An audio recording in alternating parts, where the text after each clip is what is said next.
Good morning, students. My name is Satyavir Singh and I am speaking here. And I will teach you physics. A new chapter will start today. And chapter name is capacitor and capacitance. In Hindi we can say संधारित्र तथा धारिता. Okay guys. So इसके बारे में हम पढ़ेंगे आज. Today we will study over this. सो पहले इसका इंट्रो जान लेते हैं. इंट्रो जैसा कि लिखा हुआ है, ये हरिहंत की बुक है. हरिहंत पब्लिकेशंस बुक है ये. तो ये बहुत अच्छी बुक है. ठीक है, मैं इसे प्रीफर करता हूँ हर बार. एनसीईआरटी भी अच्छी है, जो एनसीईआरटी चल रहे हैं आपकी. ठीक है, उसकी लैंग्वेज थोड़ी डिफिकल्ट है, लेकिन आपको समझना मैं समझा देता हूँ. आज मेरे पास नोट्स नहीं है. Today I don't have notes, so I will teach you by book. Okay, guarantee मेरी इतनी है कि मैं तुम्हें समझा दूंगा. ठीक है, टेंशन मत लीजिए आप. तो देखो, पहला क्या है, एक कैपेसिटर है एंड कैपेसिटेंस है. ध्यान से समझिए. ठीक है, जो प्रीवियस चैप्टर में कुछ टॉपिक रह रहे हैं तो वो टॉपिक इतने ज़्यादा खास नहीं है. ठीक है, तो उनको आप खुद से क्लियर कर लेंगे. ठीक है, जो उसमें आर्टिकल थे मैंने करा दिया आपको, बाकी आप देख लेंगे उसे. ठीक है, एक बार जहाँ दिक्कत आएगी मुझे बता देना. जो सवाल वाले टॉपिक थे मैंने बता दिए, तो मैं इसलिए न्यू चैप्टर स्टार्ट कर रहा हूँ बच्चों. तो संधारित्र और धारिता, ये बहुत अच्छा इंपोर्टेंट चैप्टर है आपके पास. तो देखो, किसी चालक तो आप जानते हैं, जिसमें क्या आता है, जिसमें आवेश फ्लो हो जाता है, जिसमें आवेश दौड़ने लगता है, उसे कहते हैं चालक. और जब किसी चालक में आवेश आ जाएगा तो तुम्हें पता ही है कि जब आवेश की धारा बहने लगेगी तो वो उसे क्या कहेंगे, वैद्युत धारा कहेंगे. ठीक है, उसको हम वैद्युत धारा कहते हैं. तो किसी चालक में, अब मैं इसको बताया था, उसका इंट्रोडक्शन है ये. किसी चालक में आवेश का ग्रहण का मतलब क्या होता है, एक्सेप्ट करना, मतलब अपने अंदर ले रहे. एक निश्चित सीमा तक ही किया जाता है. उस सीमा से अधिक आवेश उस चालक को प्रदान करने पर आवेश का वायु में विसर्जन हो जाता है. अर्थात इस मात्रा से अधिक आवेश का संग्रहण नहीं, वह चालक नहीं कर पाता. कहने का मतलब है कि कोई भी चालक है ना, देखो आपको समझ आ जाएगा. ठीक है, तो बच्चों ये बता रहा हूं. देखो, किसी चालक में आवेश का संग्रहण एक निश्चित सीमा तक होता है. जैसे मान लीजिए चालक है, ठीक है, ये चालक है, ऐसा आयताकार मान लिया मैंने, ऐसे आयताकार मान लिया. अब इसमें क्या, एक चालक है, क्या है, कंडक्टर. अब इस कंडक्टर में जो है कि एक लिमिट होगी आवेश को ग्रहण करने की. इससे ज्यादा ये आवेश नहीं ग्रहण कर पाएगा. ठीक है, तो इसमें मैंने एक काम किया, Q Q Q Q Q Q Q ऐसे आवेश भर दिए. कोई चालक है, एक चालक में इतना आवेश आ गए. अब इससे आगे क्या आ जाएंगे, इसमें आवेश नहीं आएंगे ना. तो एक चालक है, ये कंडक्टर है, चालक. तो एक चालक के पास खुद की एक लिमिट होती है ताकि उसमें कितना आवेश आएगा. ठीक है, तो ध्यान रखें यहाँ पे. तो किसी चालक को जब आवेश दिया जाता है तो एक लिमिट होती है कि वो उसके बाद नहीं लेता. उसके बाद वो आवेश वो किसी दूसरी ऊर्जा में, किसी दूसरी फॉर्म में निकल जाता है. ठीक है, उस चालक से. ठीक है, जैसा आप देखते रहते हो कि हम किसी को करंट देते हैं, लेकिन वो चार्ज होके और उसके बाद में वो नहीं लेता. ठीक है, उसके बाद वो चार्ज नहीं होता. ठीक है, उसके बाद वो करंट किसी दूसरी फॉर्म में जाने लगता है. तो उस सीमा से अधिक आवेश चालक को प्रदान करने पर आवेश का वायु में विसर्जन हो जाता है. देखो मैं कह रहा कि वायु में, जैसे कि आवेश मैंने दिया ऐसे, मान लीजिए ऐसे दिया मैंने, एक ही तार आ रहा है पे, इस तार में. ठीक है, प्लस से आ रहा आवेश, ये आ रहा. ये बैटरी लगा दी मैंने से, बैटरी होती है बच्चों. ठीक है, ये माइनस का आवेश है, तो माइनस के इलेक्ट्रॉन जाएंगे इधर. और ध्यान रखना, कभी प्लस आवेश बहता नहीं है. बहते क्या है, इलेक्ट्रॉन. प्लस हमेशा एक ही स्थान पर रहता है, इलेक्ट्रॉन जाते हैं. ठीक है, ये वाली बात आप कर लीजिए. तो ये क्यू आवेश है. अब जब ये पूरा चालक फिल हो गया तो इसके बाद में क्या इसमें करंट आएगा, वो फिर इसके बाद में आवेश आएगा ना. तो ये वाली बात कह रहा है कि भाई उसमें जब फुल हो जाएगा तो ये आवेश जो है ना वायु में विसर्जित होने लगेगा. विसर्जन का मतलब वायु में फैलने लगेगा. एक बात सोचो, जब कोई चीज भर जाती है तो फिर कहाँ जाती है? बाह्य में उड़ने लगती है। तो ऐसे समझ लीजिए, अर्थात इस मात्रा से अधिक आवेश संग्रहण चालक नहीं कर पाता। आधुनिक समय में सभी विद्युत उपकरण जैसे पंखे, motor, TV, mixie machine, computer आदि आवेश संग्रहण के लिए एक युक्ति प्रयुक्त की जाती है जिसे संधारित्र कहते हैं। हमारा जो मेन टॉपिक है, ये चैप्टर का नेम भी क्लियर हो गया। देखो चैप्टर का नेम बता देता हूँ पहले मैं। संधारित्र क्या होता है? एक संधारित्र एक ऐसा निकाय है जिस पर आवेश की मात्रा संचित की जाती है। मतलब वह वैद्युत उपकरण जिस पर आवेश की मात्रा एकत्रित की जाती है उसे कहते हैं संधारित्र, कैपेसिटर। ठीक है, और उस कैपेसिटर में जितनी मात्रा एकत्रित की जाएगी, देखो मैं तुम्हें एक बात ही बता देता हूँ बच्चों को।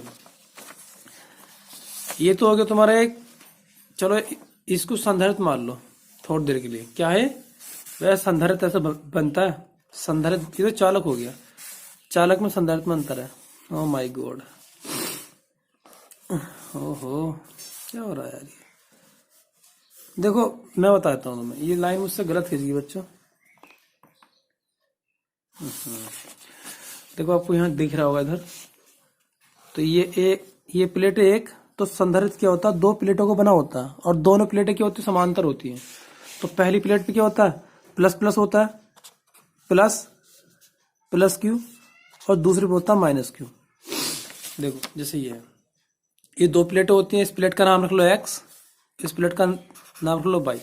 तो संधारित्र क्या होता है? दो प्लेटों को बना होता है, एक्स और वाई का, और उन पे क्या होता है? आवेश एक्स वाई मान लो, ए भी मान लो, एक दो मान लो, कुछ ही मान लो, उन पे क्या होता है? आवेश बराबर मात्रा में। जैसे वैद्युत द्विध्रुव पे होता है ना आवेश, वैद्युत द्विध्रुव पे आवेश होता था, वैसे ही संधारित्र पर आवेश होता है। ठीक है, क्यू ईवी क्यू, बट इनके जो साइन है वो चेंज होंगे।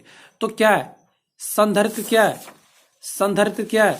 तो संधारित्र एक ऐसा वैद्युत उपकरण है जिसमें दो समांतर प्लेट होती हैं और उन पे आवेश की मात्रा बराबर व विपरीत होती है। ठीक है, और उनके बीच की दूरी कितनी होती है? डी होती है, उन प्लेटों के बीच की दूरी। ठीक है, तो इसे कहते हैं संधारित्र।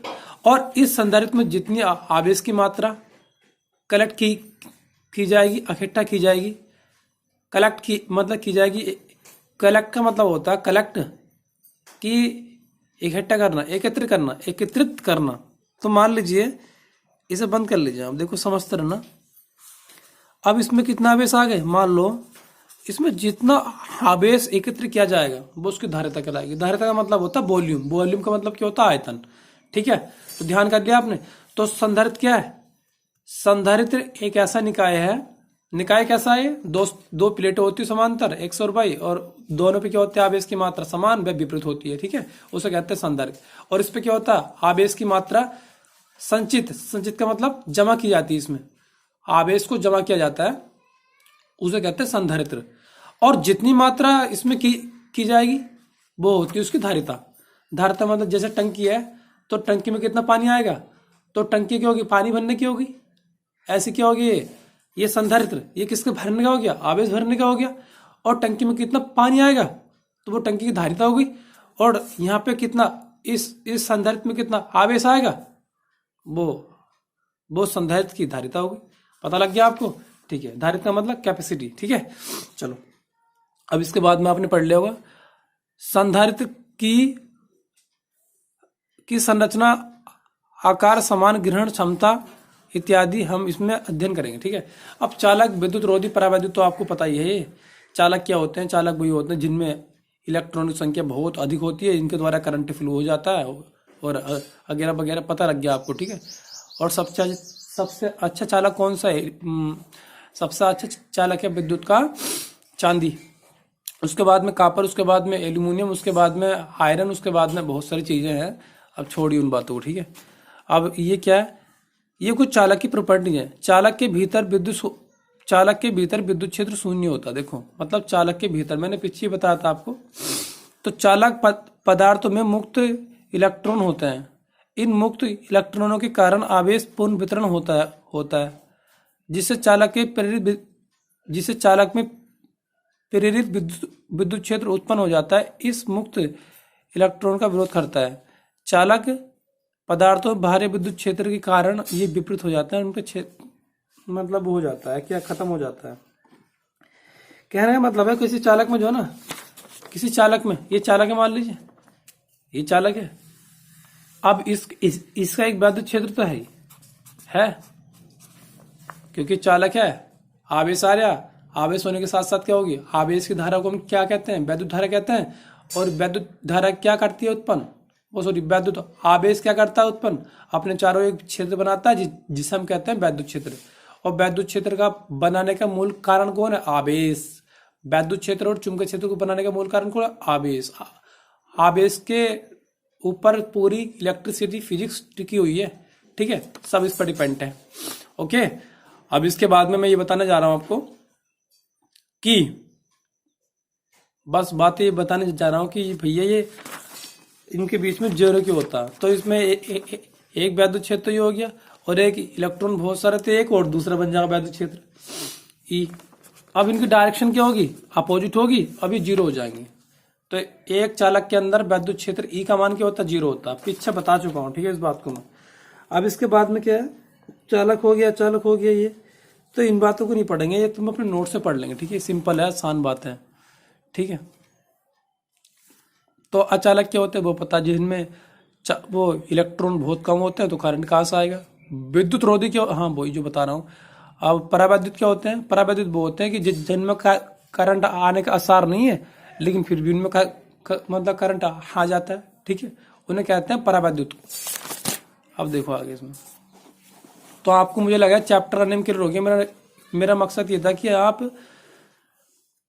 आप कर पाओगे नहीं कर पाओगे, संधारित्र का नाम, चैप्टर का नाम पढ़ पाओगे। संधारित्र क्या होता है, एक ऐसी मशीन है, एक ऐसी वैद्युत उपकरण है जिसमें आवेश को जमा किया जाता है, एकत्रित किया जाता है, और जितना उसमें आवेश आता है, जितना जमा किया जाता है, वो उसकी धारिता कहलाती है, ठीक है। जितनी, जैसे टंकी में कितना पानी आएगा वो टंकी की धारिता मतलब आयतन मतलब जितना पानी किसी भी चीज में आता है वो उसकी धारिता कहलाती है, ठीक है। अब देखो चालक की धारिता आई तो टॉपिक है, तो कैपेसिटेंस ऑफ कंडक्टर, तो किसी वस्तु को आवेश की एक निश्चित मात्रा प्रदान नहीं की जा सकती। मतलब किसी वस्तु को आवेश की एक निश्चित मात्रा एक साथ प्रदान नहीं की जा सकती है। वस्तु के आवेशन की प्रक्रिया चरणबद्ध रूप में होती है। किसी क्षण दिया जाने वाला आवेश उसमें उपस्थित प्रतिकर्षण बल के हमें विरुद्ध कार्य करना पड़ता है और चालक के समानुपाती होती है। बच्चों ये क्या कहना चाह रहा है पता है, ये कहना चाह रहा है, कुछ नहीं कह रहा है, ठीक है। एक कहना चाह रहा है कि एक चालक मान लीजिए आप, अब इसमें क्या होंगे, इलेक्ट्रॉन कुछ पहले से होंगे, कुछ आवेश तो पहले से होगा उसमें। अब जब तुम मान लो प्लस क्यू आवेश शुरू से ही है, अब तुम क्या दे रहे हो, अब तुम इसे प्लस क्यू आवेश और दे रहे हो, ये वाला स्मॉल क्यू, मतलब ये पहले से ही प्रेजेंट है और ये क्या अब तुम दे रहे हो। तो अभी दोनों क्या प्लस प्लस है, तो ये क्या होंगे, आपस में दूर भागेंगे। अब जब ये दूर भागेंगे तो क्या होगा, जब ये दूर भागेंगे तो इनके प्रतिकर्षण होगा, और हमें तो ये आवेश यहाँ पहुंचाना है, तो हमें कुछ कार्य करना पड़ेगा, हमें कुछ जो बल लग रहा है इनके प्रतिकर्षण, उस प्रतिकर्षण बल को फेल करना पड़ेगा, तब जाके ये आवेश यहाँ पहुंच पाएगा। समझ लो ना बात, ठीक है। ये प्लस है क्योंकि ये प्लस है, तो इनके बीच में कौन सा लगेगा, समान आवेश, समान प्रकृति के आवेश प्रतिकर्षित करते हैं, जबकि विपरीत प्रकृति के आवेश आकर्षित करते हैं। लेकिन यहाँ पे क्या, समान प्रकृति के आवेश हैं, समान साइन के हैं, ठीक है, इसलिए प्रतिकर्षित। लेकिन हमें तो ये यहाँ लेके जाना है इधर इसमें, तो हमें कुछ मतलब कार्य करना पड़ेगा, और वो कार्य इतना करना पड़ेगा ताकि जो इनके बीच में फोर्स लग रहा है वो नेग्लेक्ट हो जाए, खत्म हो जाए, ठीक है। तो इस प्रकार से कहना चाह रहा है कि भाई कुछ कार्य करना पड़ता है। चलो बात पता लग गई हमें। अब जब कार्य करना पड़ता है तो ये बताओ कार्य क्या होता है बच्चों, कार्य होता क्या बच्चों, बी होता है। मैंने बताया था कि किसी आवेश को एक स्थान से दूसरे स्थान पर ले जाने पर जो वहां पे बल लग रहा है उसके विरुद्ध जितना कार्य करना पड़ेगा उसे क्या कहते हैं, विभव, विभव कहते हैं। अब इस विभव को ध्यान रखना, इसका मतलब ये भी हुआ कि भाई जितना तुम आवेश दोगे तो विभव ज्यादा लगेगा, मतलब जितना आवेश यहाँ, इस आवेश को यहाँ से यहाँ तक लेकर जाओगे तो उतना कार्य करना पड़ेगा आपको। और जब कार्य करना पड़ेगा तो कार्य क्या होता है, एक स्थान से दूसरे, किसी एक स्थान से आवेश को दूसरे स्थान पर लेकर जाते हैं तो जितना कार्य किया जाता है क्या कहते हैं उसे, विभव कहते हैं, इलेक्ट्रिक पोटेंशियल, जो लास्ट वाले चैप्टर में पढ़ा था, ठीक है। तो ये तो ये क्या समानुपाती है, क्यू समानुपाती भी। इसका मतलब क्या हुआ, मैंने बताया था ये डायरेक्ट प्रोपोर्शनल है बच्चों। तो डायरेक्ट में क्या होता है कि जितना आवेश देंगे उतना विभव का मान बढ़ेगा, क्योंकि प्रोपोर्शनल है, डायरेक्ट समानुपाती है। और जितना आवेश कम देंगे उतना विभव का मान घटेगा। क्लियर। अब ये समानुपाती का साइन हटाओगे तो यहाँ समानुपाती का साइन लगा दो सी और ये बी। ये बच्चों भी पता ना कैसा बन गया मुझसे, ठीक है। क्यू बराबर सी बी। ये थोड़ा सा जो है ना सेट नहीं हो रही कॉपी यहाँ पे। तो यहाँ से सी का मान निकालो, सी का मान निकल के आ गया से क्यू बटे बी, ये क्यू बी आ जाएगा। तो फॉर्मूला ये हो गया कैपेसिटी का, ठीक है। और कैपेसिटी का जो मात्रक होता है, मात्रक तो निकल ही जाएगा इससे। क्यू का मात्रक क्या होता है, कूलाम, और बी का मात्रक क्या होता है, वोल्ट, कूलाम पर वोल्ट। या इसका स्पेशल मात्रक होता है फैरड। क्या होता है, फैरड। फैरड मैं यहां लिख देता हूं, फैरड। फै पे दो मात्रा रड। इसको रिप्रेजेंट कैसे करते हैं, एफ से करते हैं, ठीक है। तो धारिता का मात्रा क्या होता है, एफ, सॉरी, धारिता का मात्रा क्या होता है, फैरड होता है। धारिता आप समझ गए। तो ये तो एक डेफिनेशन के रूप में बताया मैंने तुम्हें यहाँ पे कि भैया जब किसी चालक को जब तुम आवेश देते हो तो उस पर पहले से आवेश होता है, तो उनके बीच में आकर्षण प्रतिकर्षण में कार्य करता है। जब तुम ये बल कार्य करता है तो उस बल को हटाने के लिए हमें कुछ कार्य करना पड़ता है। तो वही तो कार्य क्या कहलाता है, विभव कहलाता है। तो जितना तुम आवेश दे रहे हो उतना मतलब कार्य हो रहा है, यानी विभव हो रहा है। और बस ये रख दिया, फिर ये क्वेश्चन डाटा सी लगा दिया। सी क्या धारिता है, संधारित की धारिता, ठीक है, कैपेसिटी ऑफ कैपेसिटेंस, राइट। तो ये बात पता लग गई होगी आपको और ये समझ में आ गई होगी। अब बच्चों एक बात सुनो, मैंने एक बात बताई थी आपको पहले, तो तुम्हें ये फॉर्मूला याद हो गया। क्या फॉर्मूला हो गया, सी बराबर कितना होता है, क्यू बटे बी, ठीक है। ये फॉर्मूला होता है धारिता का। मात्रक पता लग गया आपको क्या। और जो धारिता का सबसे बड़ा मात्रक क्या, फैरड है। धारिता का सबसे बड़ा मात्रक क्या, फैरड। अगर मैं लिख दूं 1 माइक्रो फैरड, म्यू मैंने फिर से बनाया तो इसे चेंज कर दो। म्यू का मतलब क्या होता है, 1 गुणा 10⁻⁶ एफ। अगर आगे क्या पी एफ, तो क्या हो गया, पी को की जगह क्या रखते हैं, 10⁻12 रखते हैं। आगे 1 मिली फैरड, तो इसकी जगह 10⁻³ रखते हैं। आगे अगर तुम्हारा क्या 1 नैनो फैरड, एन, ये एम है, मिली फैरड, ये क्या है, नैनो फैरड। तो नैनो का मतलब क्या होता है, 1 गुणा 10⁻⁹ फैरड होता है, ठीक है। तो ये कुछ यूनिट है। तो सबसे बड़ा मात्रा क्या होता है, फैरड होता है, क्योंकि पी को फैरड चेंज करना पड़ाना, ठीक है। अब यहाँ से एक बात सुनो, इस बी को धर ले जाओ और सी को नीचे ले आओ। तो बी बराबर क्या हो जाएगा, क्यू बटे सी। अब एक क्वेश्चन आता है कि पृथ्वी का विभव कितना होता है। तो बच्चों पृथ्वी का विभव कितना होता है, जो हमारी धरती है, तो धरती की धारिता क्या आपको पता है, धरती कितनी बड़ी है। और जब नहीं पता, जब कोई जैसे कोई टंकी बहुत बड़ी हो, उसमें बहुत सारा पानी, बहुत सारा का मतलब क्या होता है, अनंत। तो पृथ्वी क्या बहुत बड़ी है, तो इस पर कितना आवेश आएगा, अनंत आएगा आवेश इस पे, यानी कि धारिता कितनी है इसकी, अनंत। कितनी धारिता है इसकी, अनंत। सी बराबर, अब जब ये सी बराबर अनंत हो गया तो क्यू बटे अनंत मान रख दो इसका। और जिसके बटे में अनंत क्या होता है उसका मान, अगर किसी के बटे में अगर किसी भी देश के नीचे अगर अनंत रख दो तो वो 0 का कर देगा देश को, बस ये हो गया। तो इसलिए यहाँ लिख दो अर्थ, बी अर्थ। तो भैया जो अर्थ होती है उसका जो विभव होता है 0 होता है, क्योंकि उसकी धारिता अनंत होती है, ठीक है। धारिता का मतलब है कि उस पर आवेश की मात्रा बहुत ज्यादा संचित की जाती है, तो उसकी धारिता बहुत बड़ी है। धारिता मतलब तुम समझ रहे हो ना यार, आयतन, ठीक है, ठीक है। अब देखो ये मात्रक मैंने बताई दी आपको, ये वाली बात पता लग गई। ये वाला क्वेश्चन मैंने तुम्हें क्लियर कर दिया कि पृथ्वी के वैद्युत विभव को शून्य माना जाता है, क्योंकि उसकी धारिता बहुत बड़ी होती है। B formula area B equal to Q बटे सी। सी क्या हो गया, अनंत आ गया, 0 कर दिया उसको, ठीक है। पता लग गया इस बात का तुम्हें, ठीक है। अब इसके बाद में क्या है, क्वेश्चन है 2-4। ये क्वेश्चन तो बहुत आसान है, मैं तुम्हें क्वेश्चन दूंगा बाद में। फिलहाल ये वाला फॉर्मूला याद कर लेना, ठीक है, आज के लिए। सी बराबर क्यू बटे बी। अब यहाँ से अगर तुम रिलेशन निकालना चाहो तो रिलेशन कैसे निकालेंगे, सी किस पर डिपेंड कर रहा है, एक तो बी पर डिपेंड कर रहा है। सी किस पर डिपेंड कर रहा है, ए बी पर डिपेंड कर रहा है। तो यहाँ से एक फॉर्मूला बनेगा। देखो देखो मैं बताऊं, सी बराबर कितना, क्यू बटे बी है, राइट।